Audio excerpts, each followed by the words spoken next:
بڑی تعداد ماشاءاللہ اس بار رمضان مدینہ رمضان مکہ گزارنے جا رہی ہے. اللہ آپ کا سفر قبول فرمائے، ہم کو بھی حاضری نصیب فرمائے. جو تڑپ رہے اللہ انہیں بھی کعبہ دکھائے، انہیں بھی مدینہ دکھائے. رمضان کے عمرے کی تو کیا بات ہے، حدیث کا مضمون ہے جس نے رمضان میں عمرہ کیا وہ ایسا ہے جیسا اس نے میرے ساتھ حج کیا. مگر ایک بات یاد رکھنا، سنبھل کر پاؤں رکھنا زائروں شہر مدینہ میں، کہیں ایسا نہ ہو سارا سفر بیکار ہو.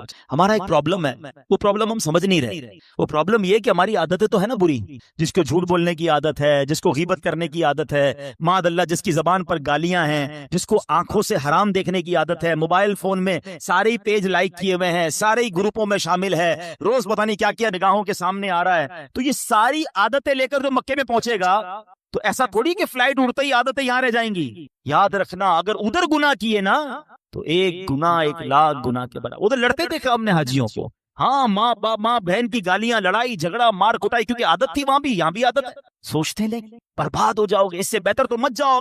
اگر تم گناہ سے باز نہیں رہ سکتے تو کیا ضرورت ہے وہاں جانے کی؟ پہلے اپنے گناہوں کی عادت تو نکالو نا. حج فرض کی الگ بات ہے، نفلی عبادت کے لیے بھی جا رہے ہیں اور ادھر بھی گناہ کر رہے ہیں. بالکل اسی طرح رمضان آنے والا ہے. عام مہینوں میں گناہ ضرور ہے، مگر رمضان میں گناہ یہ اللہ کے غضب کو دعوت دینے والی بات ہے. حدیث پاک کا مضمون ہے، ایک حدیث کا حصہ ہے کہ جس نے رمضان میں کوئی ایک گناہ کیا اس کے 1 سال کے اعمال برباد کر دیے جائیں گے. اب بتاؤ، ایسا تو نہیں نا کہ جیسی مسجد میں اعلان ہوگا مبارک ہو رمضان کا چاند نظر آ گیا اور ہمارے سارے گناہوں کے بٹن بند ہو جائیں گے. فرق کیسے آئے گا اگر میں خود نہیں اپنے آپ کو بدلوں گا؟ تو وہی دوست ہے، وہی جناب گیدرنگ ہے، وہی ٹی وی ہے، وہی موبائل ہے، وہی معاذ اللہ حرام روزی ہے، تو مارے جائیں گے. حدیث پاک وہ بھول گئے کہ پیارے آقا علیہ الصلوۃ والسلام نے ایک دعا پر آمین کہی تھی کہ یا اللہ جو رمضان کو پالے اور اپنی مغفرت نہ کروا سکے وہ ہلاک و برباد ہو جائے. جبریل امین نے دعا کی اور نبی پاک نے آمین کہی تھی. رمضان میں بھی مغفرت نہیں ہوئی تو بربادی ہے. آج میں نے ایک بڑی کمال کی ایک سنت آپ کے سامنے پیش کرنی ہے، اور نارملی دیکھا یہ گیا ہے کہ اس سنت سے بہت سارے لوگ اب دور ہو گئے ہیں. حالانکہ یہ اتنی پیاری سنت ہے، بغیر محنت بغیر کوشش کے نیکیوں کا انبار لگ جاتا ہے. اتنی نیکیاں اور آپ اتنے بڑے بڑے انعامات کے حقدار بن جاتے ہیں. وہ سنت کون سی ہے میں انشاءاللہ بیان کرتا ہوں. مگر امام محمد بن محمد غزالی علیہ رحمت اللہ الوالی نے ایک بڑا پیارا واقعہ اپنی کتاب مکاشفۃ القلوب میں لکھا. مکاشفۃ القلوب بڑی پیاری کتاب ہے. واقعہ کیا تھا کہ ایک شخص نے ایک غلام خریدا.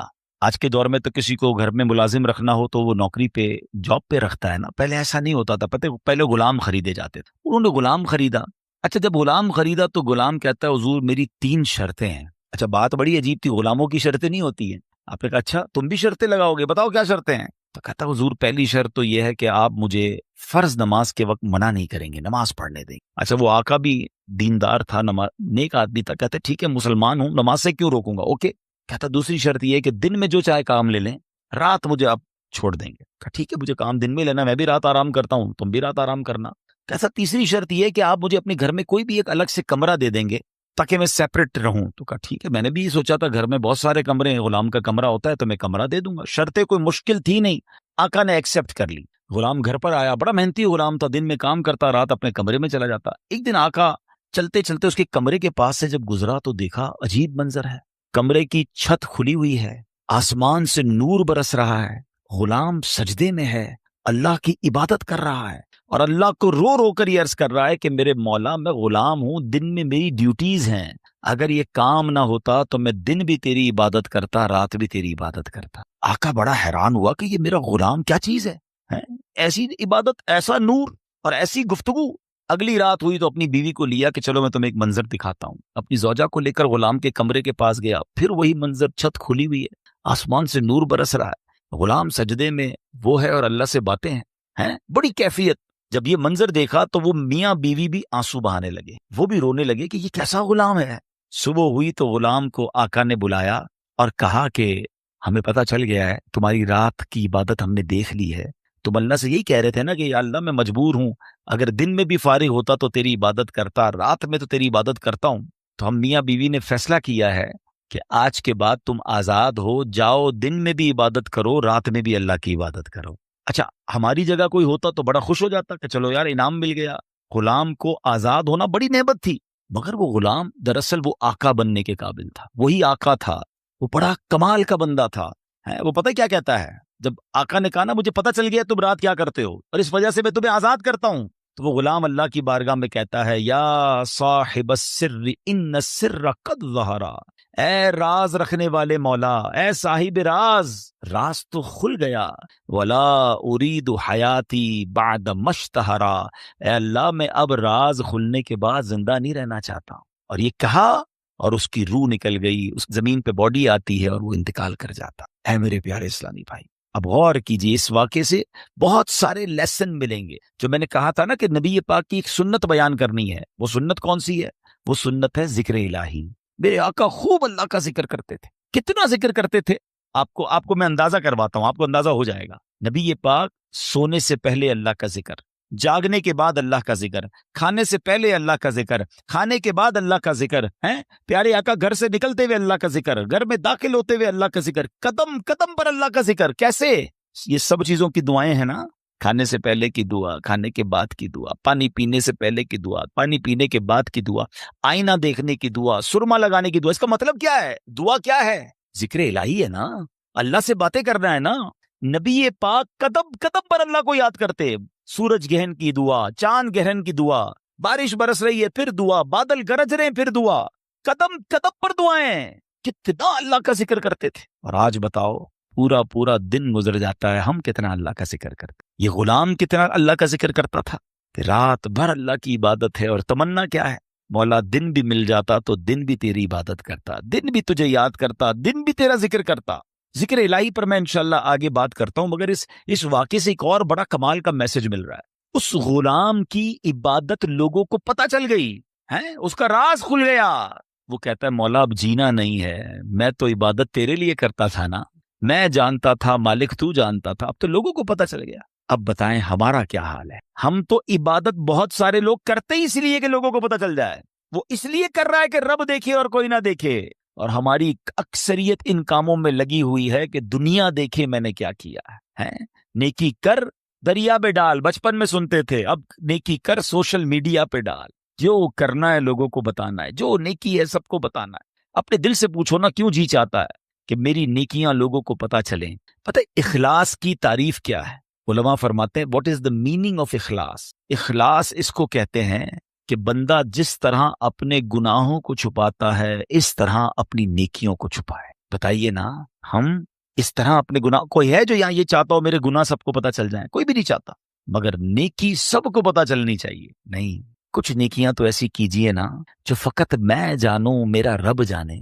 میں نیکی کرنے کے بعد مجھے کیوں خیال آتا ہے کہ یار سامنے والے کو پتہ تو چلے میں حاجی ہوں، میں حافظ ہوں، میں نمازی ہوں، میں روزہ دار ہوں، میں نے یہ نیکی کی ہے، میں نے فلاں کام کیا، وائے، کیوں؟ اگر دل میں تمنا یہ ہے کہ لوگوں کی واہ واہ ملے گی تو پتہ ہے اس کو ریاکاری کہتے ہیں، اور ریاکاری کو شرک اصغر کہا گیا حدیثوں میں، چھوٹا شرک۔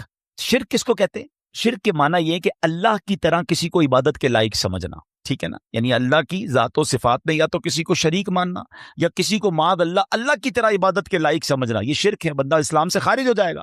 اب اس کو شرک اصغر کیوں کہا گیا؟ کہ بندہ پڑھ تو نماز رہا ہے، رکھ تو روزہ رہا ہے، صدقہ کر رہا ہے، خیرات کر رہا ہے، عبادت اللہ کی کر رہا ہے، مگر دل میں تمنا ہے کہ لوگ راضی ہو جائیں، لوگ خوش ہو جائیں۔ نیت کیا ہے؟ نیت رب کو راضی کرنے کی نہیں، لوگوں کو راضی کرنے کی۔ اب ہم چیک کر لیں کہ کہیں ایسا تو نہیں کہ شیطان ہمارے اندر یہ وبا داخل کر چکا ہے کہ پہلے تو نیکی نہیں کرنے دیتا، لیکن نیکی کر لے تو پھر چھپانے نہیں دیتا، پھر بچانے نہیں دیتا، پھر ایسی باتیں دل میں لاتا ہے کہ اس کو بھی بتا دے، اس کو بھی بتا دے۔ کیوں؟ ہمارا جی کیوں چاہتا ہے ایک ایک نیکی کی تصویر ہم نے لگانی ہے تاکہ لوگ دیکھیں میں نے یہ چندہ دیا، یہ راشن دیا، یہ فلاں کام کیا۔ میں ویسے آپ کے دل کے دروازے پر دستک دیتے ہوئے ایک سوال کرنا چاہتا ہوں کہ ذرا یہ تو چیک کیجئے، یہ میرے لیے بھی سوال ہے، یہ آپ کے لیے بھی ہے، کہ ہماری ایسی کتنی نیکیاں ہیں جو صرف میں جانوں اور میرا رب جانے؟ اپنے آپ سے پوچھئے گا، اکیلے میں پوچھئے کہ ایسا کیا میں نے کیا ہے نیکی کا کام جو اور کسی کو نہیں پتا، میں جانوں اور میرا رب جانے۔ آپ کو پتہ ہے پہلے کے زمانے کے کچھ بزرگان دین ایسے ہوتے تھے کہ وہ غریبوں کی مدد کرتے تھے، مگر ان غریبوں کو بھی پتہ نہیں چلتا تھا کون مدد کر رہا ہے۔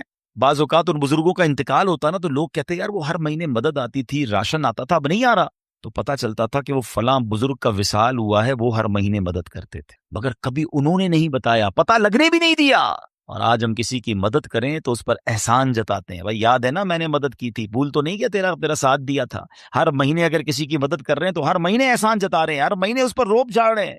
نہیں میرے پیارے اسلامی بھائی, نیکی کیجئے مگر اللہ کے لیے. کچھ ایسی تلاوت, کچھ ایسے نوافل. آپ دیکھیں نا, تہجد بندہ کب پڑھتا ہے؟ رات کو پڑھتا ہے, بعض اوقات اکیلے میں پڑھتا ہے, جب کوئی نہیں دیکھ رہا, دنیا سو رہی ہے, آپ تہجد پڑھ رہے. کیا کمال کا یہ کام ہے کہ میں جانوں رب جانے. مگر شیطان کو صبر نہیں آتا نا, وہ کہتا ہے اس نے تہجد پڑھ لی تو جنت میں چلا جائے گا, اب اس کی تہجد کیسے خراب کروں. تو وہ کیا کرتا ہے, وہ دل میں خیال ڈالتا ہے کہ ایسا کرو دوسروں کو بتاؤ. وہ کیا کرتا ہے, صبح اٹھ کے کوئی نہ کوئی بہانہ چاہیے. اب کچھ لوگ پتہ ہے کیا کرتے ہیں, یار آج بہت تھکا ہوا ہوں. خیریت کیوں تھکے ہوئے؟ وہ میں تہجد سے اٹھ جاتا ہوں نا. اچھا ماشاءاللہ آپ تہجد بھی پڑھتے ہیں. بس اس نے یہ کہنا ہے تو ساڈے دل وچ ٹھنڈ پی گئی کہ انہاں نوں ساری تہجد دا پتہ چل گیا. پتہ تو چل گیا, ڈیلیٹ بھی ہو گیا بھائی. کیوں پتہ چل گیا, کیوں بتانا ہے؟ اللہ کرے یہ بات اس غلام کے اس واقعے سے کیسی بات سیکھنے کو مل رہی. مالک کو پتہ چل گیا, حالانکہ اس نے نہیں ہم تو بتاتے ہیں, اس نے بتایا نہیں تھا, یہ تو چھپ کے کر رہا تھا, مگر پتہ چل گیا تو کہتا ہے مولا اب راز ہی کھل گیا تو اب جینے کا کیا فائدہ. ہائے ہائے, غلام تو نہیں کہوں گا, اس آقا کے صدقے اللہ مجھے بھی اخلاص نصیب فرمائے, آپ کو بھی نصیب فرمائے. اچھا اب بات کرتے ہیں سنت رسول, ذکر الہی کی. ہائے ہائے کیسا کمال کا کام ہے یہ ذکر الہی. اللہ کریم کس طرح قرآن مجید میں ہمیں ذکر کرنے کا حکم ارشاد فرماتا ہے. فرمایا یا ایھا الذین آمنوا اذکروا اللہ ذکرا کثیرا. آسان ترجمہ قرآن کنز الایمان, اے ایمان والو اللہ کو بہت یاد کرو. کتنا؟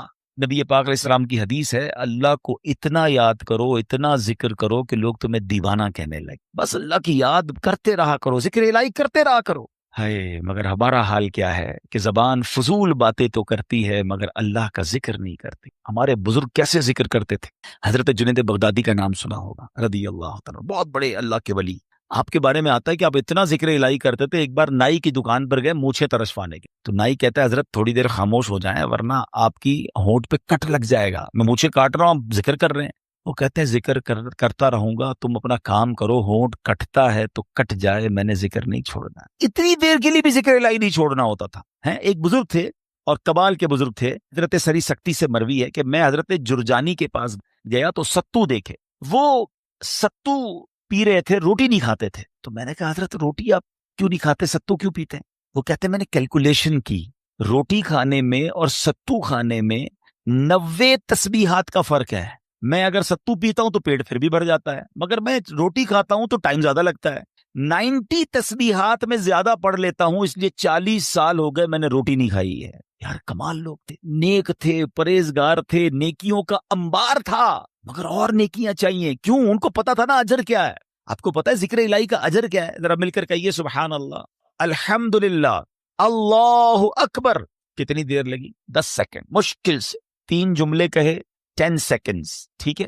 10 سیکنڈ میں آپ دنیا میں کیا کما سکتے ہیں؟ بغیر کھڑے ہوئے, بغیر پسینہ بہائے, بغیر کوشش کیے, بیٹھے بیٹھے 10 سیکنڈ میں 3 جملے کہے, کیا کمایا پتا ہے آپ نے؟ میرے نبی علیہ السلام کے سچے وعدے ہیں, جو ایک بار سبحان اللہ کہے جنت میں درخت لگا دیا جاتا, ایک بار اللہ اکبر کہے جنت میں درخت, ایک بار لا الہ الا اللہ کہے جنت میں درخت. مجھے بتاؤ تو صحیح کتنی دیر لگتی ہے؟ آپ نے بیٹھے بیٹھے 3 جنت میں درخت لگا لیے. اچھا یہ تو چونکہ نبی پاک کی حدیث ہے ہمیں عمل کرنا چاہیے, لیکن دنیاوی اسکیم ہو تو آج اگر اعلان کر دوں کہ بھائی یہ فیضان مدینہ میں آپ سب بیٹھ جائیں, آج فجر تک جو جتنی بار سبحان اللہ کہے گا اتنے 1000 روپے ملیں گے. بندہ کہے گا حضرت فجر تک کیوں, آپ کہیں 2-3 دن بیٹھ جاتے ہیں, موبائل بند, تسبیح ہاتھ میں, ہر سبحان اللہ پر 1000 روپے, 100 سبحان اللہ پہ لاکھ روپے. اوئے ہوئے آج تو امیر کروڑ پتی ہو کے جاؤں گا. مجھے سچ بتاؤ, سبحان اللہ کہنے پر 1000 روپے زیادہ قیمتی ہیں, یا میرے آقا فرما رہے ہیں کہ اس کے لیے جنت میں درخت لگ جاتا ہے؟ تو پھر کیوں نہ ہم جنت میں درخت لگانے کا سامان کریں, ہم کیوں نہ اللہ کو راضی کرنے کا اور اپنے لیے آخرت کا سامان کریں. اور ذکر والے کتنے اللہ کو پسند ہیں. ایک بڑی کمال کی حدیث ہے, حضرت سہل بن معاذ رضی اللہ تعالیٰ عنہ اپنے والد صاحب سے روایت کرتے ہیں کہ ایک مرتبہ محفل نور سجی ہوئی تھی, رسول اکرم صلی اللہ تعالیٰ علیہ وسلم کے ساتھ صحابہ کرام بھی تھے. ایک صحابی نے حضور سے عرض کی کہ حضور یہ بتائیے کہ جہاد میں سب سے عظمت والا زیادہ کون ہے؟ جہاد کرنے والے تو بہت سارے ہیں نا, بہت سارے صحابہ لڑتے تھے اللہ کی راہ میں, تو حضور ان میں سب سے زیادہ عظمت والا کون ہے؟ تو پیارے آقا نے فرمایا اکثرہم للہ ذکرن, یعنی جو اللہ پاک کا کثرت سے ذکر کرتا ہے وہ زیادہ عظمت والا. اب بات سمجھ رہے, یعنی سب جہاد کرنے والے کمال کے ہیں, مگر ان میں جو ٹاپ پہ ہے جو سب سے زیادہ ذکر کرتا ہے. اب صحابی کہتے ہیں حضور روزہ داروں میں سب سے زیادہ عظمت والا کون ہے؟ روزہ دار تو لاکھوں کروڑوں مسلمان روزہ رکھتے ہیں نا۔ آقا فرماتے ہیں ان میں سب سے زیادہ اللہ کا ذکر کرنے والا سب سے عظمت والا ہے۔ سال بن معاذ فرماتے ہیں وہ صحابی اسی طرح سوال کرتے رہے کہ حضور نمازیوں میں سب سے زیادہ افضل کون ہے؟ یا رسول اللہ زکوٰۃ دینے والوں میں سب سے زیادہ عظمت والا کون ہے؟ ایک ایک عبادت کا سوال کرتے رہے، آقا سب کے جواب میں یہ فرماتے رہے اکثرہم للہ ذکرن، یعنی جو اللہ پاک کا ذکر کثرت سے کرتا ہے وہ اس کیٹیگری میں ان لوگوں میں سب سے زیادہ افضل اور عظمت والا ہے۔ اب حضرت ابو بکر صدیق رضی اللہ تعالیٰ عنہ بھی حاضر تھے، حضرت عمر فاروق بھی موجود تھے۔ ابو بکر صدیق رضی اللہ تعالیٰ عنہ جو مسلمانوں کے پہلے خلیفہ ہیں، وہ حضرت عمر سے کہتے ہیں اے عمر، یوں تو ذکر الہی کرنے والے ساری بھلائیاں لے گئے۔ تو نبی پاک نے جب یہ سنا تو کہا ہاں اے ابو بکر، بات ایسی ہی ہے، جو ذکر اللہ کی کثرت کرتا ہے وہ ساری بھلائیاں ہی سمیٹ لیتا۔ یعنی ٹاپ آف دا لیول اگر کچھ لوگ ہیں تو وہ کون ہیں؟ وہ ذکر الہی کرنے والے ہیں۔ اے میرے پیارے اسلامی بھائیوں، اب ہمیں یہ غور کرنا ہے کہ ہم کتنا ذکر کرتے ہیں، ہماری زبان پر کتنا ذکر ہوتا ہے۔ حضرت معاذ بن جبل رضی اللہ تعالیٰ عنہ کہتے ہیں میری نبی پاک علیہ الصلوۃ والسلام سے ان کی ظاہری حیات میں جو آخری ملاقات ہوئی نا، تو میں نے نبی پاک سے کہا حضور مجھے کوئی نصیحت فرما دیجیے۔ تو پیارے آقا علیہ الصلوۃ والسلام سے کہتے ہیں حضور کون سا عمل اللہ کی بارگاہ میں سب سے بہتر اور سب سے زیادہ قرب حاصل کرنے والا؟ تو پیارے آقا علیہ السلام نے فرمایا اے معاذ، تمہیں موت اس حال میں آئے کہ تمہاری زبان ذکر اللہ سے تر ہو، سب سے افضل عمل۔ ٹھیک ہے نا؟ مفتی احمد خان نعیمی اس کے تحت فرماتے ہیں کہ اس کا مطلب یہ ہے کہ بندہ پورا دن کچھ نہ کچھ اللہ کا ذکر مختلف انداز سے کرتا رہے۔ موت کے آنے کا تو پتہ نہیں نا، ملک الموت تو کبھی بھی آ سکتے ہیں، تو وہ جب بھی میری روح قبض کرنے آئے میں اللہ کی یاد میں ہوں، اللہ کے ذکر میں ہوں، عبادت میں ہوں۔ اللہ اکبر۔ اب ذرا غور کریں، جن کا پورا دن گزرتا ہے اور زبان پر ذکر الہی نہیں ہوتا، نبی پاک علیہ السلام نے فرمایا کہ جس کا آخری کلام لا الہ الا اللہ ہوگا دخل الجنہ، وہ جنت میں داخل ہو جائے۔ اچھا چاہتے سب ہیں، اب اگر میں سوال کروں گا جواب مجھے نہ دیں، اپنے آپ کو دے دیں۔ آج پورے دن میں کتنی بار کلمہ پڑھا ہے؟ اچھا پورے ہفتے میں کتنی بار کلمہ پاک پڑھا ہے؟ مہینہ پورا گزر گیا، کتنی بار کلمہ پاک پڑھا ہے؟ اب حال دیکھ لیں، مرتے وقت سب کو کلمہ چاہیے، زندگی میں پڑھنے کے لیے تیار کوئی نہیں ہے۔ ایسا نہ کریں، یہ افضل الذکر ہے، سب سے افضل ذکر حدیث میں فرمایا افضل الذکر لا الہ الا اللہ۔ اور یہی بات نبی پاک نے فرمائی نا کہ تمہاری آخری جو الفاظ ہوں زبان پر اے معاذ، وہ اللہ کا ذکر ہو۔ یہ اللہ کی بارگاہ میں سب سے زیادہ قرب دلانے والا عمل ہے۔ اب علماء نے اسے بڑی آسانی کر دی ہے۔ ہاں اب ذرا غور سے سنیے گا۔ اب ذکر اللہ کی مختلف صورتیں ہیں، ایسا نہیں، بالکل یقیناً اللہ کا ذکر اللہ اللہ اللہ، سبحان اللہ، لا الہ الا اللہ، اللہ اکبر، سبحان اللہ و بحمدہ، سبحان اللہ العظیم، یا رحمانو یا رحیمو یا سلامو، یہ سارے اللہ کے ذکر ہے۔ مختلف اللہ کے نام لیتے رہیں، اللہ کی یاد میں جتنا ذکر کریں گے یہ ذکر باللسان ہے، یہ زبان سے ذکر ہے۔ مگر ذکر کی اور بھی صورتیں ہیں۔ آئے ہائے، علماء فرماتے ہیں کہ اللہ کی نعمتوں کے بارے میں غور و فکر کرنا بھی ذکر اللہ ہے۔ بندہ سوچتا رہے کہ اس رب نے کائنات کیسے بنائی ہے، کیسی قدرت والا میرا رب ہے، قدرت کے نظارے دیکھ رہا ہے، مگر نیت یہ ہے کہ اللہ کی کبریائی اور اللہ کی شان و عظمت دل میں بڑھ رہی ہے کہ میرا مالک ایسے عظیم پہاڑ بنانے والا، وہ رب کریم اتنی خوبصورت دنیا بنانے والا ہے، تو وہ خالق و مالک کیسی عظمت والا ہوگا۔ اس نظر سے اگر دنیا کے نظارے دیکھ رہے ہیں تو اللہ اکبر، علماء کہتے ہیں یہ آنکھ کا ذکر ہے۔ اچھا پھر آگے فرمایا دل میں ہے، بندہ تنہا بیٹھا ہے اور اللہ کو یاد کر رہا ہے، اللہ کی کبریائی اور اس کی عظمت و شان کو یاد کر رہا ہے، اللہ کو دل ہی دل میں پکار رہا ہے، فرمایا یہ دل کا ذکر ہے۔ اچھا پھر اللہ کا ذکر سننا، یہ کانوں کا ذکر ہے۔ اور سبحان اللہ، اب مزے کی بات سنیں، نعت پاک مصطفیٰ سننا یہ بھی اللہ کا ذکر ہے۔ اللہ پاک کے بندوں کی باتیں سننا یا پڑھنا یہ بھی اللہ کا ذکر ہے، ان کا ذکر خیر سننا، سیرت کی باتیں سننا۔ بلکہ علماء تو فرماتے ہیں عبرت کے لیے اللہ پاک کے دشمنوں کے احوال پڑھنا بھی ذکر الہی میں شامل ہے۔ اب یہ بڑی عجیب بات ہے، ہو سکتا ہے کسی کے ذہن میں سوال آئے کہ ٹھیک ہے اللہ کو یاد کرنا، اللہ کا ذکر کرنا یہ تو ذکر الہی ہے، اللہ کے محبوب بندوں کا ذکر اللہ کا ذکر کیسے ہو گیا ہے؟ اللہ کے نبی علیہ السلام کا ذکر اللہ کا ذکر، بلکہ دشمنوں کے احوال پڑھنا یہ اللہ کا ذکر کیسے ہوا؟ مفتی احمد یار خان نعیمی رحمت اللہ تعالی علیہ نے بڑی پیاری بات بتائی، فرماتے ہیں ایک ذکر ہوتا ہے بالواسطہ اور ایک ہوتا ہے بلا واسطہ۔ بلا واسطہ کیا ہے؟ کہ اللہ ہی کا نام لے رہے ہیں، اللہ ہی کا ذکر کر رہے ہیں، اللہ ہی کو یاد کر رہے ہیں، یہ تو براہ راست اللہ کا ذکر ہو گیا نا، بلا واسطہ، نو واسطہ، کوئی بیچ میں واسطہ نہیں ہے. مگر بالواسطہ ذکر الہی کیا ہے کہ اس کے محبوبوں کی محبت کا چرچا کرنا، اس کے دشمنوں کی برائی کا ذکر کرنا. اور وہ کیسے لاجیکلی اب سمجھایا مفتی صاحب نے. اب میں آپ سب سے ایک سوال کرتا ہوں، قرآن پاک اللہ کا ذکر ہے کہ نہیں ہے؟ بتائیے. کلام اللہ ہے نا، پورا قرآن ذکر. کوئی قرآن پڑھ رہا ہے تو آپ یہ تو نہیں کہیں گے معاذ اللہ غلط کام کر رہا ہے، وہ ذکر الہی کر رہا ہے، ہر لمحہ عبادت کر رہا ہے. اب قرآن میں کہیں تو اللہ کا نام ہے، کہیں تو اللہ کی کبریائی ہے، کہیں تو اللہ کی قدرت کے نظارے ہیں. ان اللہ علی کل شیء قدیر کا ذکر ہے. فبأی آلاء ربکما تکذبان کے ذریعے رب کی شان بیان ہو رہی ہے، اور ہمیں کہا جا رہا ہے کہ کون کون سی نعمتوں کو جھٹلاؤ گے. جب جب پڑھتے ہیں اللہ سے محبت بڑھتی ہے. مگر اسی قرآن میں نبی پاک کا بھی تو ذکر ہے نا، رحمت للعالمین بھی کہا ہے. نبی پاک کو خاتم النبیین بھی فرمایا گیا. کہیں یاسین، کہیں طٰہٰ، کہیں مزمل، کہیں مدثر، کہیں والضحیٰ، کہیں واللیل اذا سجا. ارے کوئی قرآن پڑھ رہا ہے اور محبوب کے پاک کا ذکر بھی کر رہا ہے، مگر دراصل وہ ذکر الہی کر رہا ہے. نبیوں کا بھی ذکر، حضرت موسیٰ کا ذکر ہے، حضرت یوسف کے واقعات ہیں. اب پورا واقعہ حضرت یوسف کوئی پڑھ رہا ہے تو کیا یہ کوئی کہے گا کہ نہیں نہیں یہ ذکر نہیں کر رہا؟ ارے جب قرآن پڑھ رہا ہے اس کا مطلب یہ ہوا کہ اللہ کے نبی کا ذکر بھی دراصل یہ رب کا ذکر ہے. اور اللہ اکبر، قرآن میں تو کئی قوموں کی بربادی کے احوال ہیں. قارون کیسے دسایا گیا، بنی اسرائیل کیسے عذاب میں گرفتار ہوئے، فرعون کا حال کیا ہوا، یہ سارے واقعات قرآن میں موجود ہیں. تو اب اس کا مطلب یہ ہوا کہ اللہ کے دشمنوں کے احوال پڑھنا بھی یہ بھی ذکر الہی میں شامل ہے. اور یہ ذکر کی محفلیں کتنی کمال کی ہیں، یہ نصیب والوں کو ملتی ہیں. دیکھیں نا، جس کردو میں فیضان مدینہ میں اجتماع ہو رہا ہے، کئی لوگوں کو بلایا گیا ہوگا، کئی لوگوں کو دعوت دی ہوگی، کچھ آئے کچھ نہیں آئے. یقین کریں جو آئے ہیں نا وہ خود سے نہیں آئے، انہیں بلایا گیا.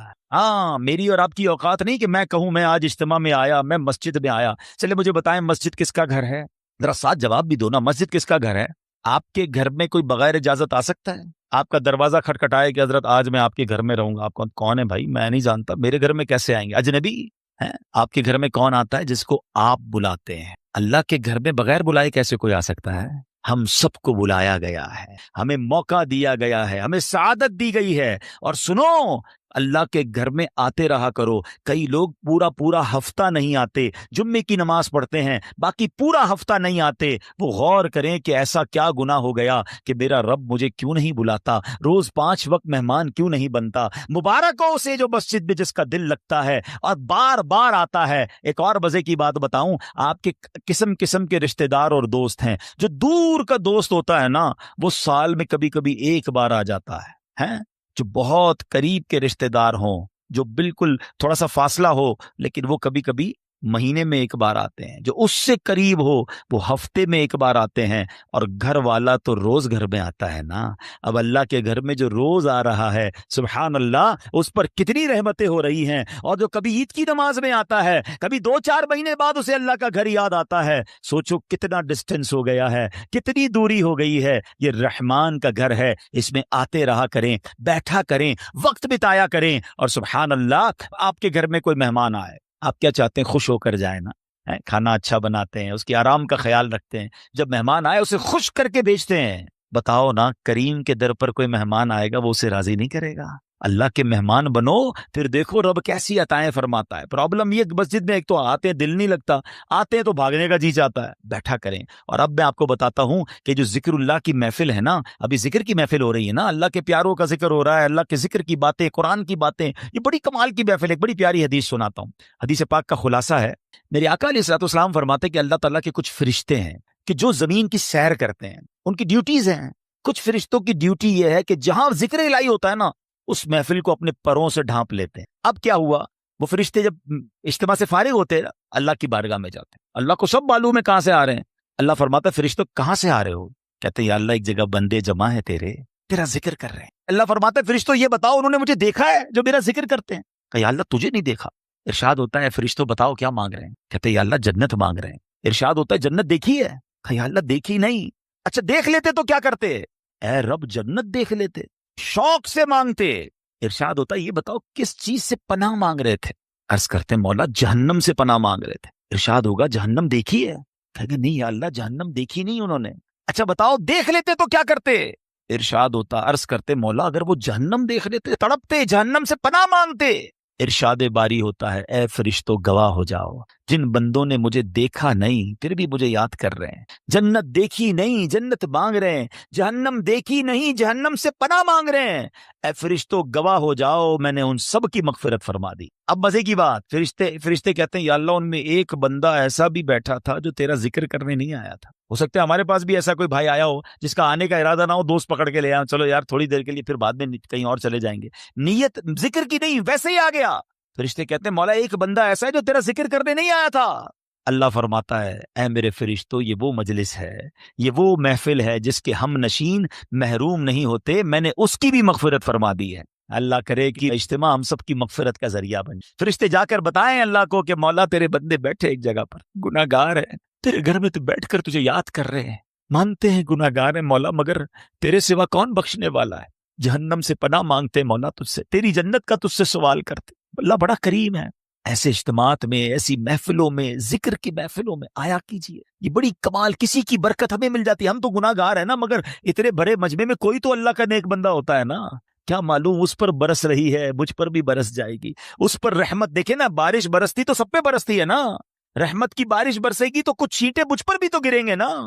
برستا نہیں دیکھ کر ابر رحمت، بدوں پر بھی برسا دے برسانے والے۔ مگر آج حال برا پتہ ہے کیا ہے، لوگ اس طرح کی محفلوں میں تو نہیں آتے، بری محفلوں میں بڑے شوق سے جاتے ہیں، کہیں شراب کی محفل، کہیں جوئے کی محفل، کہیں بے حیائی کی محفل۔ اچھا جب ان کو کہو کہ بھائی نہ جاؤ، یہ نوجوان بیٹھے ہیں، تو وہ کہتے ہیں میں کون سا شراب پیتا ہوں، میں تو صرف بیٹھتا ہوں، میں کون سا جوا کھیلتا ہوں، میں تو بیٹھتا ہوں۔ نہیں میرے پیارے اسلامی بھائی، جہاں لعنت برس رہی ہے وہاں بیٹھ رہے ہیں۔ پچھلے دنوں کووڈ آیا تھا نا، کووڈ وائرس نے ہم سب کو ایک چیز سکھائی تھی کہ جہاں وائرس ہو اس سے دور رہو، سوشل ڈسٹینس، ہاتھ نہیں ملاتے تھے یار اپنوں سے۔ کمال ہے، جراثیم نہ لگ جائے اس لیے ملتے نہیں تھے، کوئی گناہ نہ لگ جائے، کوئی بری عادت نہ لگ جائے، اللہ کا نافرمان نہ ہو جاؤں، کیوں ڈسٹینس نہیں کرتے برے لوگوں سے؟ عقل مند لوگ بیٹھے ہیں، اگر کسی عمارت میں گراؤنڈ فلور پر آگ لگ جائے تو کیا فرسٹ اور سیکنڈ فلور والے آرام سے بیٹھیں گے یار نیچے لگی ہے میں تو اوپر ہوں؟ کیا کریں گے؟ فوراً بلڈنگ خالی کریں گے نا یار، یہ اوپر بھی آ سکتی ہے، آس پاس کے گھر بھی خالی کرا لیے جاتے ہیں۔ وائے کیوں؟ کہ یار آگ لگی ہے بچنا دور ہو جاؤ۔ جہاں جہنم کی آگ لگی ہے وہاں بیٹھے اور آپ کو پرواہ ہی نہیں ہے کہ یار میں اس کی وجہ سے برا بن سکتا ہوں۔ بچپن سے جملہ آپ نے سنا ہوگا، اچھے کی صحبت تجھے اچھا بنا دے گی، برے کی صحبت تجھے برا بنا دے گی۔ لیکن بری صحبتیں مزہ بڑی دیتی ہیں، لوگ کہتے ہیں یار بڑا مزہ آتا ہے، ہم بیٹھتے ہیں، ہم غلط کام نہیں کرتے۔ آپ یقین کریں یہ بری صحبتیں ہی ہیں جو بندے کو برباد کرتی ہیں۔ کسی بھی جواری، کسی بھی شرابی، کسی بھی قاتل، کسی بھی چور ہیں، کسی بھی منشیات کا استعمال کرنے والے سے پوچھ لیں کہ یہ عادت کہاں سے ملی ہے، 99.99 بلکہ 100% آپ کو جواب یہی ملے گا کہ یار دوست برے مل گئے تھے انہوں نے لگا دیا۔ کوئی آ کے یہ نہیں بتائے گا کہ یار ایک دن برتھ ڈے تھی، میری سالگرہ تھی اور ابو نے لا کے چرس کی سگریٹ دی تھی، بیٹا پی لو، یا پستول لو جا کے چوری شروع کرو۔ ماں باپ نہیں، گھر سے نہیں ملتی بری عادتیں، برے دوستوں سے ملتی ہیں۔ تو جب ساری دنیا کے برے لوگ بنے ہی دوستوں سے ہیں، اور میں برا دوست چھوڑتا نہیں، کہتا نہیں میں بڑا طاقتور، مجھے کچھ نہیں ہوگا، آج نہیں ہوگا کل ہو جائے گا۔ برے کی صحبت دل پر اثر ڈالتی ہے۔ خوبصورت شعر ہے نا، بھلے بندے دی صحبت یاروں، جویں دکان تاراں، سودا بھاوے ملے نہ لئیے، ہلے آن ہزاراں۔ کہتے بھلے بندے کی صحبت ایسی ہے جیسے عطر والے کی دکان ہے، خرچہ کرو نہ کرو خوشبو فری میں مل جاتی ہے۔ جب بھی عطر کی دکان میں جائیں خوشبو، پہلے تو خوشبو ہی آ جاتی ہے اور پھر اس کے بعد چھوٹا موٹا سیمپل بھی فری میں آ جاتا ہے، کوئی پیسے خرچ نہیں ہوئے، فائدہ ہوا۔ یہ بھلے بندے کی صحبت کہ نیک کی صحبت میں بیٹھو گے نا، کچھ ملے نہ ملے گناہ سے تو بچ رہے ہیں، جو اس پر رحمت برس رہی ہے مجھ پر بھی 2 چھینٹے برس جائیں گے۔ تو اچھی صحبت آلویز بینیفیشل ہے۔ مگر آگے کیا کہتے ہیں، برے بدے دی صحبت یاروں، جویں دکان لوہاراں، کپڑے پاویں کچھ کنج پئیے، چنگا پین ہزاراں۔ کہتے برے بندے کی صحبت ایسی جیسے لوہار کی دکان، لوہار کی دکان میں جائے تو کیا ہوگا، کپڑے کتنے بھی بچا لو کوئی نہ کوئی چنگاری سوراخ کر دے گی۔ اچھا سوراخ نہیں کرے گی تو بدبو تو ہو ہی جائے گی کپڑے میں، کیونکہ دھواں بڑا نکلتا ہے۔ تو یہی برے بندے کی صحبت ہے، تمہارے اعمال کردار کو وہ بکھیر دے گی، خراب کر سکتی ہے۔ تو اپنی صحبتوں کو چینج کیجئے، ذکر الہی کی کثرت کیجئے۔ ذکر الہی دلوں کو صاف کرتا ہے۔ کئی لوگ کہتے چین نہیں ہے، سکون نہیں ہے، ٹینشن بڑی ہے۔ اب بتاؤ کوئی سکون شراب میں ڈھونڈتا ہے، معاذ اللہ کوئی بری محفلوں میں ڈھونڈ رہا ہے، آؤ قرآن سے پوچھتے ہیں، اے رب کے کلام ہمیں بتا سکون کہاں ہے۔ قرآن فرماتا ہے الا بذکر اللہ تطمئن القلوب، بے شک اللہ کے ذکر میں دلوں کا چین ہے۔ تو کرے نا ذکر، چین، سکون، آپ ریلیکس ہو جائیں گے۔ مگر جو زبان ذکر ہی نہیں کر رہی، کہہ رہی ٹینشن بھی دور نہیں ہو رہے. بھائی دل مجھے کس نے بنایا ہے ذرا بتائیے، کس نے بنایا؟ دل کس نے بنایا؟ سکون کون بتائے گا کہاں سے ملے گا؟ جس نے بنایا وہ بتائے گا نا. اللہ فرما رہا ہے دلوں کا چین میرے ذکر میں ہے، اور ہم سکون کہیں اور ڈھونڈ رہے ہیں. ارے جب رب نے بتا دیا تو ذکر کر لو، سکون مل جائے گا. اور یہ جو نبی پاک نے حضرت معاذ سے فرمایا کہ معاذ تمہیں موت اس حال میں آئے کہ تم اللہ کی ذکر سے تمہارا زبان تر ہو، تم حالت ذکر میں ہو. اب علماء نے بڑا پیارا طریقہ بتایا. جو 5 وقت کا نمازی ہوتا ہے وہ نماز کے لیے تیاری کر رہا ہوتا ہے، وضو کر رہا ہوتا ہے، نماز کے لیے جا رہا ہوتا ہے، نماز پڑھتا ہے، نماز سے آ رہا ہوتا ہے. تو 5 ٹائم تو اس کا دن کا اچھا خاصا حصہ نماز کی تیاری، نماز سے واپسی، نماز پڑھنے میں گزر گیا ہے. اب ظہر سے عصر اور عشاء سے فجر، یہ بڑا گیپ ہے نا. اب اس گیپ کو کیسے کور کرنا ہے؟ تو علماء فرماتے ہیں کہ اس میں مزید اللہ پاک کا ذکر کر لے. صبح فجر سے لے کے ظہر میں بھی بڑا گیپ ہے، تو فجر کے بعد اللہ توفیق دے تو اشراق چاش پڑھ لے. اچھا، ہر نماز کے بعد تسبیح فاطمہ پڑھے، 33 بار سبحان اللہ، 33 بار الحمدللہ، 34 بار اللہ اکبر. تو یہ بھی کچھ اللہ کا ذکر ہو گیا. اللہ توفیق دے تو رات سونے سے پہلے صلاۃ التوبہ پڑھ لے، سورہ ملک کی تلاوت کر لے. اللہ اور توفیق دے تو تہجد کی نماز اٹھ کے پڑھ لے. تو کبھی نہ کبھی، یعنی ہر تھوڑی دیر بعد میرا عمل ذکر الہی سے ہے. تسبیح ہاتھ میں ہو، درود پاک پڑھ لے، سبحان اللہ. اب یہ وہ عمل ہے کہ بندہ اگر ان اعمال میں رہے گا تو سچ بتاؤ اس بندے کا جب موت کا وقت آئے گا تو کتنا بڑا چانس ہے کہ کسی نہ کسی موقع پہ ذکر ہی کر رہا ہوگا، نعت سن رہا ہے، تلاوت سن رہا ہے، خود تلاوت کر رہا ہے، اجتماع میں بیٹھا ہے، درس دے رہا ہے، درس سن رہا ہے، نماز پڑھ رہا ہے، ذکر کر رہا ہے، مارکیٹ میں گیا ہے، نوکری بھی کر رہا ہے، کاروبار بھی کر رہا ہے، تو وہاں بھی اللہ کا ذکر زبان پر جاری ہے. ارے کام تو ہاتھ سے کرتے ہیں نا، کیا ذکر الہی نہیں کر سکتے؟ مسلمانوں کی خیر خواہی کریں، مسلمانوں کی بھلائی والے کام کریں. حلال کمانا بھی عبادت ہے. تو کہیں نہ کہیں عبادت میں مصروف ہوگا. جب بھی موت آئے گی انشاءاللہ اچھے حالت میں آ جائے گی. علماء فرماتے بندہ جس حال میں مرے گا نا اسی حال میں اٹھایا جائے گا. تمنا کیا ہے ہماری؟ اے اللہ ہمیں سجدے والی موت دے، اور وہ سجدہ بھی کاش مسجد نبوی والا ہو، مدینے والا ہو، کلمے والی موت ملے، درود والی موت ملے. اچھی موت کس کو چانس ملے گا؟ جو روز نماز پڑھتا ہوگا نا، جو پورے دن میں نماز ہی نہیں پڑھ رہا اور معاذ اللہ جھوٹ بول رہا ہے، گالیاں نکال رہا ہے، شرابیوں کی محفل میں بیٹھ رہا ہے، فلمیں ڈرامے دیکھ رہا ہے، موبائل پہ بھی بے حیائی دیکھ رہا ہے. بتاؤ کتنا بڑا چانس ہے کہ جب ملک الموت آئیں گے تو وہ اسی حالت میں مر جائے، اور اسی حالت میں مرنے والے کو اسی حالت میں اٹھایا جائے. ہماری تمنا تو یہ ہے کہ میں سو جاؤں یا مصطفیٰ کہتے کہتے، کھلے آنکھ صلی اللہ کہتے کہتے. ایسا نہیں ہو سکتا معاذ اللہ کوئی شراب کے نشے میں ہے یا کوئی بے حیائی کر رہا ہے اور ملک الموت آئے تو وہ کہے کہ بھائی ابھی روح قبض نہ کرو، میں ذرا توبہ کر لوں. نہیں، آگاہ اپنی موت سے کوئی بشر نہیں، سامان 100 برس کا ہے، پل کی خبر نہیں. تو اے میرے پیارے اسلامی بھائیوں، آج نیت کر لیں، جس حالت میں مرنا نہیں چاہتے نا وہ کام چھوڑ دیں. کیونکہ ایسا نہیں ہوگا کہ آپ کوئی غلط کام کر رہے ہیں اور موت آ گئی تو آپ روک سکیں گے. تو اب آپ ڈیسائیڈ کر لیں کہ کس حالت میں مرنا ہے اور کس حالت میں نہیں مرنا. جس حالت میں نہیں مرنا نا، فارمولا سمپل یہ ہے کہ وہ کام چھوڑ دیں کہ یار موت تو اس وقت بھی آ سکتی ہے. اور جس حالت میں مرنا چاہتے ہیں وہ کام بڑھا دیں. اللہ اللہ، ذکر الہی، نمازیں، درود، تلاوت، اچھی محفلیں، بری صحبتوں کو چھوڑیں. اور اب آخر میں ایک بڑی خوبصورت حدیث پاک، معراج کی رات میرے آقا علیہ السلام نے عرش کے نور میں ایک لپٹا ہوا آدمی دیکھا. میں نے پوچھا من ہاذا املکا، کیا کوئی یہ فرشتہ ہے؟ اللہ کے عرش کے نور میں لپٹا ہوا اتنا بڑا مقام؟ کہا گیا نہیں. آقا فرماتے انبی، کوئی نبی ہے؟ سوچے کتنا بڑا مقام ہوگا کہ نبی پاک سوال کیا کر رہے ہیں جبریل میں سے، کوئی فرشتہ ہے، کوئی نبی ہے ایسے مقام پر؟ تو کہا کہ نہیں. میں نے کہا من ہوا؟ آقا فرماتے ہیں علیہ السلام، میں نے پوچھا پھر یہ کون ہے؟ ارشاد و حضور یہ وہ شخص ہے جس کے اندر 3 عادتیں تھیں. سچ بتاؤ میں ابھی عادتیں نہیں بتاتا ہوں، اگر اتنا بڑا مقام ملنا ہے تو کچھ بھی ہو 3 عادتیں اپنا لینی چاہیے نہیں اپنا لینی چاہیے؟ خود بتاؤ یار، پھر تو جو بھی کر لیں گے بھائی، اتنا بڑا ہی نہ ہو. اب کام کیا ہے؟ زیادہ مشکل نہیں ہے. فرمایا اس کی 3 صفات تھی. نمبر 1، اس کی زبان ہمیشہ ذکر اللہ سے تر رہتی. زبان تر کر لو نا یار، اللہ اللہ اللہ، سبحان اللہ، اللہ اکبر، لا الہ، فضول باتیں کم کرتے. نمبر 2، اس کا دل مسجد کی طرف لگا رہتا تھا. مسجد سے نکلنے کے بعد پھر بھی دل چاہتا مسجد میں جاؤں.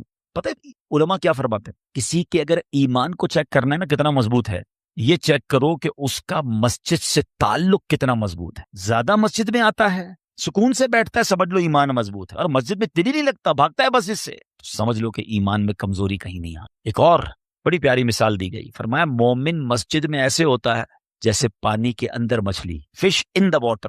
اب اپنے آپ سے چیک کریں، جو مجھے مدنی چینل پر سوشل میڈیا پہ سن رہے ہیں وہ بھی چیک کریں کہ مسجد میں جا کر سکون ملتا ہے یا بے چینی بے کلی شروع ہو جاتی کہ یار کب ختم ہوگا، کب نکلیں گے، باہر نکلنے کو جی چاہتا ہے. تو چیک کرو دل میں پرابلم تو نہیں ہو گئی، مجھے اللہ کے گھر میں سکون نہیں آ رہا. ارے اس سے بڑھ کر سکون کی جگہ کون سی ہوگی؟ رحمان کے گھر میں آ گیا ہوں، رحمتیں برس رہی ہیں، کہتے ہیں امان میں آ گیا ہوں، اب کوئی ٹینشن نہیں، اللہ کے گھر میں ہوں نا، اسی نے سنبھالنا ہے، اسی نے بچانا ہے، اسی نے بخشنا ہے، میری پرابلم بھی اسی نے سالو کرنی ہے. مگر پرابلم یہ ہے کہ دنیا داروں کے گھر میں سکون ملتا ہے، اللہ کے گھر میں سکون نہیں ملتا. تیسرے نمبر پہ اس بندے کی صفات کیا تھی؟ فرمایا اس کی وجہ سے کبھی اس کے والدین کو برا بھلا نہیں کہا گیا. ہائے ہائے کتنا پیارا میرا دین ہے. زندگی میرے بھائیوں ایسے گزارنا کہ میری وجہ سے، آپ کی وجہ سے ہمارے ماں باپ کو کوئی برا نہ کہے کہ یار یہ کیسا بیٹا ہے، ایسا ہوتا ہے والد، ایسی تربیت کی ان کے ماں باپ نے، گالیاں نکالتا ہے، لڑائی جھگڑے کرتا ہے، سب کو ستاتا ہے. نہیں، اللہ کرے ایسی زندگی گزاروں کہ مجھے دیکھ کر کوئی کہے کہ سبحان اللہ، والد نے کیا بیٹا تیار کیا ہے، ماں باپ نے کیا تربیت کی. اللہ ان کے والدین کو سلامت رکھے کہ ایسا تحفہ امت کو دے کر گئے. ایسا بننا ہے مجھے اور آپ کو کہ میری وجہ سے کتنا برا بیٹا ہے وہ، کتنی بری اولاد ہے وہ کہ جس کی وجہ سے اس کے والدین کو برا بھلا کہا جائے. اور آج کہا جاتا ہے کہ جو لوگ لوگوں کو ستاتے ہیں، تنگ کرتے ہیں، ٹینشن دیتے ہیں، لوگ کہتے ہیں یار یہ کیسے تربیت کی ان کے والدین نے. اور ماں باپ اگر قبر میں ہیں، سچ بتاؤ کتنا دکھ ہوتا ہوگا اس بچے کی وجہ سے کہ بیٹا دنیا میں ایسے کام کر رہا ہے کہ لوگ ہمارے بارے میں بری بات کر رہے ہیں. ارے میں تو اپنے ماں باپ کے لیے دعاؤں کا سبب بنوں، لوگ مجھے دیکھ کر میرے ماں باپ کو دعائیں دیں، کتنی روح خوش ہوگی ان کی کہ سبحان اللہ میرا بیٹا میری بیٹی ایسی کہ اسے دیکھ کر لوگ ماں باپ کو قبرستان جاتے ہیں. ایسے بھی دیکھے ہم نے ماشاءاللہ ایسے علماء اور ایسے نیک لوگ کہ جنہوں نے ایسے دین کے کام کیے کہ لوگ ان کی خدمات کو دیکھ کر ان کے والدین کی قبر پر جا کر دعا کرتے ہیں. کیوں کہ ایسی اولاد دی امت کو. کاش یہ بات سمجھ آ جائے کہ میری وجہ سے کبھی میرے والدین کو برا بھلا نہ کہا جائے. اور اے میرے پیارے اسلامی بھائیوں، اگر اس کو تھوڑا سا میں آگے لے جاؤں، اس والدین سے بڑھ کر پتہ ہے کس کا حق ہے؟ وہ ہمارے آقا کا ہم پر حق ہے نا. رحمت للعالمین کے امتی ہیں، خاتم النبیین کے امتی ہیں صلی اللہ تعالی علیہ وسلم. کوئی چھوٹی بات ہے؟ بن مانگے بنے ہیں. ہے کوئی آپ میں سے جس نے دعا کی ہو یا اللہ آخری نبی کا امتی بنائی ہو؟ کسی نے بھی دعا نہیں، ہمیں تو پتہ ہی نہیں تھا. اللہ نے مہربانی کی اس دور میں پیدا کر دیا. ہم نبی پاک سے پہلے بھی پیدا ہو سکتے تھے، کسی اور نبی کے امتی ہو سکتے تھے. بغیر مانگے، بن مانگے دیا، اور اتنا دیا دامن میں ہمارے سمایا نہیں. آقا علیہ السلام کا امتی ہونا، نبی پاک کی امت میں شامل ہونے کے لیے انبیاء تمنا کرتے تھے، اور مجھ جیسے گناہگار کو بنا دیا.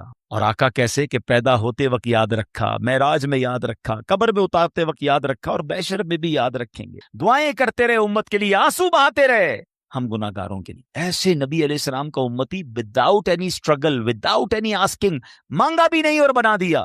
تو یار کوئی تو ذمہ داری بنتی ہے، کوئی تو شکرانہ بنتا ہے کہ یا اللہ اتنی بڑی مہربانی کی. اب میں ایسا امتی بن کر دکھاؤں گا کہ مجھے دیکھ کر کوئی کہے کہ امتی ایسا ہے تو آقا کیسے ہوں. مزہ یہ ہے نا کہ مجھے دیکھ کر کوئی کہے کہ امتی ایسا سچا، اس کے نبی کیسے سچے ہوں گے. اگر مسلمان ایسا ہے تو اسلام کتنا پیارا مذہب ہوگا. غیر مسلم مجھے دیکھیں تو کہیں یار کہ مسلمان ایسا ہوتا ہے تو پھر مذہب کیسا ہوگا. چلو کلمہ پڑھ کر مسلمان ہوتے، مگر سچ بتائیں آج کیا حال ہے. آج مسلمان کو دیکھ کر لوگ اسلام کو برا بھلا کہتے. تو آج ہم نے سنا نا کہ نور میں لپٹے ہوئے شخص میں جو وصف تھا وہ یہ تھا کہ اس کی وجہ سے دنیا میں اس کے ماں باپ کو برا نہیں کہا جاتا تھا. بتاؤ اس مسلمان کا کیا حال ہوگا جس کی وجہ سے اسلام کو برا بھلا کہا جائے، جس کی وجہ سے معاذ اللہ لوگ نبی پاک علیہ السلام کے بارے میں بات کرتے ہیں. ارے میرا کردار ایسا ہو، میرا دشمن بھی دیکھ کر کہے کہ یار امتی ایسا ہے تو آقا کیسے ہوں. آؤ نا یہ نیت کرتے ہیں کہ یار اب زندگی ایسی گزاروں گا کہ انشاءاللہ میری ذات سے اسلام کا نام روشن ہو، میری ذات سے انشاءاللہ اسلام کا نام برباد نہیں ہوگا. اب بالکل اسی طرح یہ وطن بھی اللہ نے بڑی نعمت دی ہے، یہ بھی نیت کر لو کہ میری وجہ سے میرے وطن کا نام بھی خراب نہیں ہو. بڑی تکلیف ہوتی ہے یار جب لوگ پاکستان کے خلاف بات کرتے ہیں. ہم نے دیکھا ہے، بیرون ملک جاتا ہوں اور وہاں جا کر جب بتاتے ہیں نا کہ فراڈ کے کاموں میں، چیٹنگ کے کاموں میں، منشیات کے کاموں میں، دھوکے کے اور بہت سارے کاموں میں پاکستانی ملوث ہیں، پکڑے جاتے ہیں، جیل میں جاتے ہیں، ان کی وجہ سے ویزا مشکل ہو جاتے ہیں، ان کی وجہ سے دنیا بھر کے پاکستانیوں کو پرابلم آتی ہے. کسی ویزا پہ جاتے ہیں، وہاں جا کے بھیک مانگتے ہیں. بڑی تکلیف ہوتی ہے یار کہ یار ہمارے وطن کے چند لوگوں کی وجہ سے پورا وطن بدنام ہو گیا. اور پاکستان میں بھی یہی حال ہے، لوگ ملاوٹ کرتے ہیں، لوگ جھوٹ بولتے ہیں. ڈر لگتا ہے مسلمان کو، امانت دیتے میں ڈر لگتا ہے کہ پتہ نہیں واپس دے گا کہ نہیں، ادھار مال دوں گا پیسے آئیں گے کہ نہیں آئیں گے. تف نہیں ہے یار. اس نبی کا امتی ہوں کہ جس کو کفار بھی امین اور صادق کہتے تھے. صادق اور امین آقا کا امتی ہو کر امانت دار نہیں ہے. لوگ ڈرتے ہیں ہم سے کام کرنے میں. کیسا امتی؟ منہ نہیں دکھانا نبی پاک کو قیامت کے دن. ارے ایسے بنو نا کہ لوگ کہیں کہ یار اس کی زبان ختم، اس نے کہہ دیا فنش، یہ نبی پاک کا سچا امتی ہے. کیا یہ میری اور آپ کی ذمہ داری نہیں بنتی ہے؟ آج ہمارے وطن کی پروڈکٹ لوگ نہیں خریدتے، بلکہ ہم خود اپنے وطن کی یا مسلمان ملک کی دوائی لینے میں ڈر رہے ہوتے ہیں کہ یار پتہ نہیں ملاوٹ نہ ہو، باہر سے منگوا لو. یہ اتنا بڑا چانٹا ہے ہمارے منہ پر کہ مسلمان تو ایسا نہیں تھا، اسلام تو یہ نہیں تھا. میرے آقا نے تو کیا فرما، من غش فلیس منا، جو دھوکہ دے وہ ہم میں سے نہیں. اور آج ایسا لگتا ہے ہر بندہ ریڈی بیٹھا ہے دھوکہ کے لیے. ٹھیلے والے سے لے کر، رکشے والے سے لے کر، ہوٹل والے سے لے کر، ریسٹورنٹ والے سے لے کر، جس کو جب موقع ملا دھوکہ دینا ہے. کیا کر رہے ہو یار؟ تھوڑے پیسے، پیسوں کا کیا کرو گے جو حرام سے آئیں گے؟ تکلیف کتنی ملتی ہے اس مسلمان کو جس کو دھوکہ ملتا ہے، اور اللہ کتنا ناراض ہوتا ہے. اللہ کرے کہ دل میں اتر جائے میری بات. آئیے، کیوں کہ نبی پاک سے انشاءاللہ بروز قیامت ملاقات ہونی ہے. انشاءاللہ تمنا ہے نا، ملنا ہے نا، تو ملیں گے تو کچھ تو ہو دکھانے کے لیے. یا رسول اللہ میں بھی اپنے حصے کا چراغ جلا کر آیا ہوں صلی اللہ علیہ وسلم. اللہ کرے دل میں اتر جائے میری بات. ایسی پیاری باتیں دعوت اسلامی کے ماحول میں سکھائی جاتی ہیں. ہمارا اس طرح کے مزید بیان سننے کے لیے اجتماع میں آیا کریں، مدری چینل دیکھا کریں، دعوت اسلامی کا ساتھ دیں. ہم یہاں بھی چاہتے ہیں کہ بچوں کی تربیت ہو، آنے والی نسلیں نیک بنے. آپ کے سب سامنے کہ کس طرح برائیاں بڑھ رہی ہیں. اگر برائیوں کو ختم کرنا ہے، نیکی کی دعوت کو عام کرنا ہے، تو دعوت اسلامی کا ساتھ دیں. اللہ مجھے اور آپ کو اپنی دعوت اسلامی کا بھرپور ساتھ دینے کی توفیق عطا فرمائے. آمین بجاہ النبی الامین صلی اللہ تعالی علیہ وسلم. صلو علی الحبیب. الحمدللہ رب العالمین، والصلاة والسلام على خاتم النبیین. اللہم ربنا آتنا فی الدنیا حسنۃ وفی الآخرۃ حسنۃ وقنا عذاب النار وقنا عذاب القبر وقنا عذاب الحشر وقنا حساب المیزان. اللہم اعنی علی ذکرک وشکرک وحسن عبادتک. اے رب کریم، ہم سب کا جمع ہونا اپنی بارگاہ میں قبول فرما. ہم سب کے تمام صغیرہ کبیرہ گناہوں کو معاف فرما. ہماری، ہمارے ماں باپ کی، نبی پاک علیہ السلام کی ساری امت کی بخشش فرما. اے اللہ ہمیں نیک بنا دے، پرہیزگار بنا دے، والدین کا فرما بردار اور سچا عاشق رسول بنا دے. اے کریم، اے کریم، تیرے خزانوں میں کمی نہیں. ہماری دنیا بھی اچھی کر دے، ہماری آخرت بھی اچھی کر دے. اے اللہ، اے کریم مولا، ہم آج اس اجتماع میں آئے ہیں، ہمارے دلوں کو بدل دے. ہمیں نیکی کا جذبہ عطا فرما. ہمیں ذکر الہی کرنے والی، تیرا ذکر کرنے والی زبان عطا فرما. درود پڑھنے والی زبان عطا فرما. فضول باتوں سے ہماری جان چھڑا دے، بری صحبتوں سے ہماری جان چھڑا دے. ہمیں اچھی اور نیک صحبتیں عطا فرما. اے اللہ ہماری، ہمارے ماں باپ کی، پیارے آقا علیہ الصلوۃ والسلام کی ساری امت کی بخشش فرما. اے اللہ جتنے بیمار ہیں انہیں شفا عطا فرما. قرض داروں کے قرضے اتر جائیں. بے اولادوں کو نیک اور صالح اولاد عطا فرما. اے اللہ روٹھوں کو منا دے، بچھڑوں کو ملا دے. اے کریم، جتنے ہاتھ اٹھے ہیں تو سب کے نام بھی جانتا ہے، کام بھی جانتا ہے، سب کی بگڑی بنا دے. اے اللہ، اے اللہ ہمیں جلدی جلدی مکہ مدینے کی بادب حاضری نصیب فرما. جو مشکلیں ہیں، جو پریشانیاں ہیں، اپنے کرم سے دور فرما.